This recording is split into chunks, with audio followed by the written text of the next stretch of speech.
வணக்கம். அன்புள்ள அம்மா அடுப்பங்கரை சேனலில் உங்கள் அனைவரையும் மீண்டும் சந்திப்பதில் மிகவும் மகிழ்ச்சி அடைகிறேன். இன்றைக்கும் ஒரு நல்ல சனிக்கிழமை, பெருமாளுக்கு உகந்த நாள், ஆனி மாதம். அதாவது நம்மளுடைய ஃபுட் ஐட்டத்தில் சிலது நேச்சுரலாக இயற்கையாக நம்ம சாப்பிட்றது எவ்வளவோ உடலுக்கு நல்லது. அதில் நம்ம இந்த அமாவாசை நாளில் இல்லை ஏதானும் ஸ்பெஷலாக லஞ்சு பண்ணுறப்போ இந்த வாழைக்காய் கொஞ்சம் கூடயே வாங்கிடுவோம். வாழைக்காய் ரொம்ப நல்லது உடலுக்கு. குழந்தைங்கள்லேருந்து வயசானவங்க வரைக்கும் எல்லாருக்குமே, முக்கியமாக பெண்களுக்கு வாழைக்காய் அவ்வளோ நல்லது. கேரளாவில் பார்த்திங்கன்னா நேந்திரம்பழம் காயாவோ பழமாவோ நிறைய அவங்க இந்த வாழைப்பழத்தை சேர்த்துட்டே இருப்பாங்க. பழம்பொரி, அது இது இனிப்பு, ஸ்வீட்டு, காரம், அந்த மாதிரி இது நிறைய அவங்க பனானா சேர்த்துக்கிட்டே இருப்பாங்க. அதில் இந்த வாழைக்காய் கொஞ்சம் கருப்பை தோல் ஆகிட்டா கூட ஃப்ரிட்ஜில் வச்சுருப்போம் நம்ம, இல்லை வெளியில் தண்ணியில் போட்டு வச்சாலும் கொஞ்சம் ஒரு வாரம் 10 நாளைக்கு மேலேயே உங்களுக்கு வாழைக்காய் நல்லாவே இருக்கும். மேலே பார்த்தா தான் சும்மா அந்த தோல் கருப்பாக போன மாதிரி இருக்கும். உள்ளே நீங்கள் ஓப்பன் பண்ணிவிட்டு நல்லா அதை இது பண்ணிங்கன்னா நல்லா ஒயிட்டாக கல் மாதிரி கெட்டியாக இருக்கும். அதை நல்ல மேலே இருக்கிற தோல் பூரா எடுத்துகிட்டு அழகாக நீங்கள் தோல் சீவி இந்த மாதிரி அடிக்கடி நீங்கள் இந்த சிப்ஸ் மாதிரி செஞ்சு வச்சுட்டிங்கன்னா உங்களுக்கு சாப்பாட்டுக்கு தொட்டுக்கிறதுக்கோ, குழந்தைங்களுக்கு ஸ்நாக்ஸாக கொடுக்குறதுக்கோ, இல்லை நீங்களே கொஞ்சம் வாய்க்கு ஏதோ ருசியாக வேணுங்கிறப்போ சாப்பிட்றதுக்கு ரொம்ப நல்லாயிருக்கும். இதில் சால்ட்டு மாத்திரம் போட்டுட்டு, பெருங்காயம் போட்டுட்டு, சாம்பார் பொடி, நம்ம நல்ல உப்பு காரமாக செஞ்சு வச்சுருக்கிற சாம்பார் பொடியும் கொஞ்சமாக காஷ்மீரி சில்லியோ இல்லை வரமிளகா பொடியோ போட்டு நல்லா பரட்டி வச்சிட்டிங்கன்னா சூப்பராக இருக்கும் டேஸ்ட்டு. கொஞ்சம் நிதானமாக அடுப்பு வச்சு மெதுவாக நம்ம அதை வறுத்து எடுக்கணும். செஞ்சு மாத்திரம் வச்சிட்டோம்னா ஒரு 2-3 நாளைக்கு வீட்டில் காய் செஞ்சாலும் கூட அந்த காயோடு சேர்ந்து இந்த கிறிஸ்பியாக சாப்பிட்றப்போ நல்லாயிருக்கும். அதே மாதிரி அவங்க எப்பயுமே தேங்காய் எண்ணெயில் தான் எல்லாமே பொரிப்பாங்க. நம்மளும் இந்த வாழைக்காய் சிப்ஸை தேங்காய் எண்ணெயில் பொரித்து வச்சிட்டோம்னா சிக்கு வாடை வராது. கூட ஒரு 4 நாள் வச்சிருந்து சாப்பிட்டா கூட வேஸ்ட் ஆகாது. நான்லாம் கடைசி அந்த பெட்டு வரைக்கும் நான் வேஸ்ட்டே ஆக்க மாட்டேன், நல்லா சாப்பிட்ருவேன். ஸோ இது உங்களுக்கு ஒரு உபயோகமான பதிவாக இருக்கும்னு நினைக்கிறேன். நீங்களும் செய்து பாருங்கள். இல்லை இதை வச்சு சாட் மாதிரி கூட பண்ணிக்கலாம். கேரட் சீவி பொரியை போட்டு இந்த வாழைக்காய் நல்லா பொடிச்சு போட்டு வெங்காயம் அதெல்லாம் அரிஞ்சு போட்டு சாட் மாதிரி கூட நீங்கள் சாப்பிட்லாம். ரொம்ப சூப்பராக இருக்கும். செஞ்சு பாருங்கள். இந்த ஒரு டிப்ஸ் உங்களுக்கு உபயோகமாக இருக்கும்னு நினைக்கிறேன். நன்றி. அடுத்தது, வீட்டில் எப்போயுமே சாப்பாட்டில் நம்ம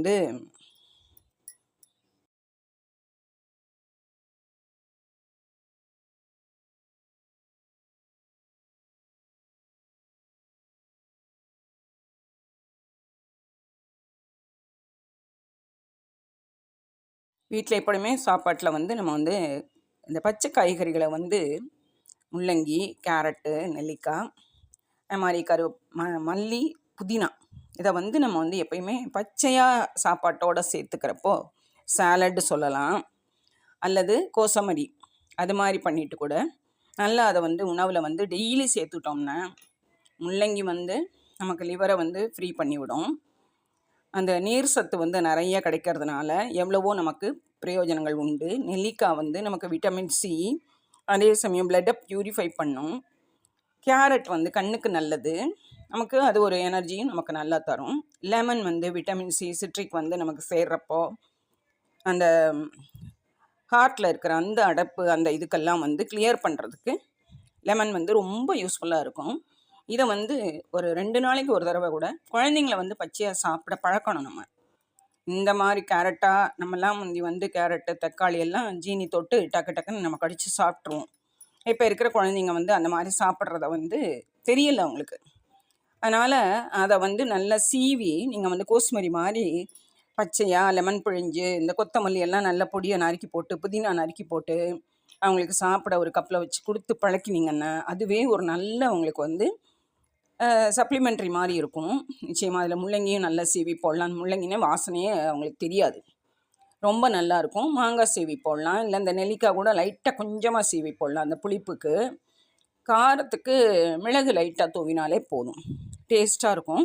குழந்தைங்களுக்கு ரொம்ப பிடிக்கும். ஒரு தடவை டேஸ்ட் பண்ணி அவங்க சாப்பிட பழகிட்டாங்கன்னா நல்லாவே அவங்க ரெகுலராகவே அதை தான் கேட்பாங்க. நீங்களும் செஞ்சு பாருங்கள், உங்களுக்கு உபயோகமாக இருக்கும். உண்மையிலே இது குழந்தைங்களுக்கு ரொம்ப ஹெல்த்தியான ஒரு டிப்ஸ் தான் நான் சொல்லியிருக்கேன். உங்களுக்கும் பிடிக்கும்னு நினைக்கிறேன். நீங்களும் வீட்டில் நல்லா செஞ்சு பாருங்கள். கொத்தமல்லி வந்து நல்லா பச்சை கொத்தமல்லியாக இருக்கணும். வேரெல்லாம் எடுத்துட்டு தண்ணியில் அந்த மண்ணெல்லாம் அலசிட்டு சிசர்ஸ் வச்சோ இல்லை நைஃப் வச்சோ பொடியாக நறுக்கி நீங்கள் வந்து இந்த சாலடோவில் போட்டிங்கன்னா சாப்பிட அவ்வளோ டேஸ்ட்டாக இருக்கும், சூப்பராக இருக்கும். உப்பு லைட்டாக போட்டாலே போதும், மிளகு பொடி போட்டாலே போதும், சளியெல்லாம் எடுத்துரும் மிளகு வந்து. அது மாதிரி இந்த பச்சை காய்கறிகளை வச்சு கட்டாயம் பீட்ரூட் கூட பிடிச்சா நீங்கள் போட்டுக்கலாம். பீட்ரூட்டும் நல்லா உடம்புக்கு தெம்பு தரும். எல்லாமே பச்சை காய்கறிகளாக சாப்பிட சாப்பிட உங்களுக்கு வந்து எவ்வளோ தெம்பு கிடைக்குமோ அவ்வளோ தெம்பு. குழந்தைங்களுக்கு ஹீமோக்ளோபின்லேருந்து எல்லாமே நிறைய அவங்களுக்கு சத்து சேரும் உடம்புல. நீங்களும் செய்து பாருங்கள். என்னுடைய இந்த டிப்ஸ் உங்களுக்கு உபயோகமாக இருக்கும்னு நினைக்கிறேன். கட்டாயம் வீட்டில் செய்து பாருங்கள். என்னுடைய பதிவை இப்போ தான் நீங்கள் பார்க்குறீங்கன்னா உங்களுடைய கமெண்ட்ஸ், உங்களுடைய சப்ஸ்கிரிப்ஷன் எனக்கு கொடுங்க. உங்கள் நண்பர்களோட பகிர்ந்துக்கங்க. நிச்சயமாக இது ஒரு உபயோகமான பதிவாக இருக்கும்னு நினைக்கிறேன். அதே மாதிரி மாவு வச்ச மாவு ஒரு 2 கரண்டி 3 கரண்டி மிச்சம் இருக்கும் நமக்கு. அதை வந்து 2 வெங்காயத்தை அரிஞ்சு போட்டு மிளகு பொடி போட்டு நல்லா வேணும்னா பச்சை மிளகா போட்டுக்கலாம். இல்லை மிளகு பொடியே ஜாஸ்தியாக போட்டிங்கன்னா நல்லா வெங்காயமும் அந்த இதுவும் போடுறப்போ இது மாதிரி வெள்ளையப்பம் மாதிரி நம்ம வந்து எண்ணெயில் போட்டு எடுத்துடலாம். கம்மியாக தான் மாவு இருக்கும் நமக்கு. அதனால் தேவைன்னா ரவை அந்த மாதிரி பச்சரிசி மாவு கலந்துக்கலாம். இல்லை அந்த மாவே உங்களுக்கு உளுந்து கண்டென்ட்டோடு இருக்குனால தாராளமாக அதை வந்து இப்படி அப்பம் மாதிரி போட்டு எடுத்துடலாம். அந்த ஈவினிங் ஸ்நாக்ஸுக்கோ இல்லை காலையில் ஏதானும் வாய்க்கு ருசியாக சாப்பிட்ணும் போல் இருக்குன்னா கூட லீவு நாளில், எப்பயுமே லீவு நாளில் வந்து அடிஷ்னல் டிஷ்ஷோ அடிஷ்னல் இதுவோ ஏதானு ஒன்று குழந்தைங்களுக்கு செஞ்சு தரணும். இந்த ஸ்கூலில் இருக்கிறப்ப அந்த பசியாக இருக்கிற நேரம் வந்து அவங்களால எதுவுமே சாப்பிட்டுக்க முடியாது. அப்போ அந்த வீட்டில் இருக்கிறப்போ கட்டாயம் எக்ஸ்ட்ராவாக அடிஷ்னலாக நம்ம இந்த மாதிரி ஏதானும் பேல்பூரி இல்லை இந்த மாதிரி சாட்டு இல்லை இந்த மாதிரி ஏதானு சாலட் மாதிரி அல்ல ஃப்ரூட்ஸ்லேயே நம்ம சாலட் மாதிரி பண்ணி கொடுத்தோம்னா தான் கொஞ்சத்துக்கு கொஞ்சம் அந்த நெக்ஸ்ட் வீக் அவங்க வந்து ஸ்கூலுக்கு போய் நல்லா அவங்களுடைய பாடத்தை கவனித்து நல்லா எனர்ஜியாக இருக்கிறதுக்கு அவங்களுக்கு உடம்பு ஒத்துழைக்கும். அதில் இந்த மாதிரி ஸ்நாக்ஸ் பிடிக்கும்னா கூட நீங்கள் செஞ்சு கொடுத்து ஒன்றா தேங்காய் சட்னி இல்லாட்டி சாஸ் வச்சு அவங்களுக்கு கொடுக்கலாம். நிச்சயமாக அவங்களுக்கு பிடிக்கும். நீங்களும் செய்து பாருங்கள், அவங்களுக்கு இது உபயோகமாக இருக்கும். அதே மாதிரி நெல்லிக்காய் வந்து ஜூஸ் போட்டேன். அந்த நெல்லிக்காய் ஜூஸோட அந்த பிழிஞ்சு எடுத்து அந்த இதை வந்து நம்ம வந்து உடனே குப்பையில் போட வேண்டிய தேவையில்லை. இதை கொஞ்சம் காய வச்சு எடுத்துட்டிங்கன்னா நம்ம தேங்காய் எண்ணெய் காய்ச்சிறப்போ நான் வந்து ஏற்கனவே சில மூலிகை சாமான்கள் போட்டு தலை வந்து நரைக்காமல் இருக்கிறதுக்கும் க்ரோத்துக்கும் உள்ள அந்த மாதிரி ஒரு வீடியோ போட்டிருக்கேன். ஸோ இதை வந்து நல்லா காய வச்சு நீங்கள் வச்சுட்டிங்கன்னா மருதாணி, இந்த நெல்லிக்காய் பிழிஞ்சது, இது எல்லாமே நீங்கள் ரெடியாக வச்சுருந்தீங்கன்னா ஒரு இதில் சேர்த்து அடுத்த தடவை நீங்கள் எண்ணெய் காய்ச்சிறப்போ இந்த நெல்லிக்காய் இதெல்லாம் போட்டு நல்லா அது காய்ச்சிறப்போ இந்த தலையோட கருமை வந்து நமக்கு நல்லாவே கிடைக்கும். கருவேப்பிலை, இந்த நெல்லிக்காய் பொடி, அடுத்தது வெட்டி வேர், ரோஸு, சாமிக்கு போட்ட ரோஸ் இருந்தால் கூட பரவாயில்ல, அதை எடுத்து நல்லா காய வச்சு ரெடியாக எல்லாமே கலெக்ட் பண்ணி வச்சுருந்தீங்கன்னா இதை அப்படியே நீங்கள் வந்து தேங்காய் எண்ணெய் செய்கிறப்போ நீங்கள் அதோடு சேர்ந்து மருதாணி, கருவேப்பிலை இது எல்லாமே சேர்த்து நீங்கள் வந்து வெந்தயம் போட்டு எண்ணெயில் கொதிக்க வைக்கிறப்போ அந்த தேங்காய் எண்ணெய் வந்து உங்களுக்கு அந்த மூலிகை தேங்காய் எண்ணெய் கரெக்டாக கிடச்சிடும். ஸோ இது வந்து வேஸ்ட்டாக்க வேண்டிய தேவையில்லை. நல்லா காய வச்சு மாத்திரம் ஒரு டப்பாவில் வச்சுட்டிங்கன்னா அந்த நேரத்துக்கு அதை வந்து நல்லா பயன்படுத்திக்கலாம். ஸோ இதுவும் உங்களுக்கு ஒரு உபயோகமாக இருக்கும்னு நினைக்கிறேன். அப்படி இல்லாட்டி இதோட பச்சை மிளகாய் சேர்த்துட்டு கொஞ்சமாக உப்பு கலந்துட்டு மிக்சியில் ஒரு அடி அடித்து வச்சுட்டிங்கன்னா தயிர் ஊற்றி நெல்லிக்காய் பச்சடியாக நீங்கள் அழகாக யூஸ் பண்ணிக்கலாம். எதுவுமே வேஸ்டேஜே கிடையாது.